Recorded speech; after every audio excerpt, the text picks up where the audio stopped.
How to place an order on Alibaba. Ready to buy a product from a supplier on Alibaba?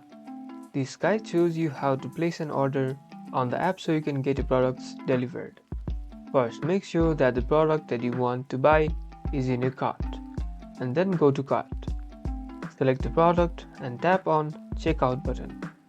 You'll be taken to the order page where you can finalize your purchase. On the order page, you'll need to either enter your shipping address and contact information. Make sure all the information is correct and up to date, as this is where your order will be sent. You can also add a note to the supplier if you have any special requests. Once you've filled out the information, tap on the Submit Order or Pay Now. Once you pay, your order will be placed and the supplier will get ready to ship to you. You now know how to place an order on Alibaba. Happy buying! Like and subscribe for more business tutorials.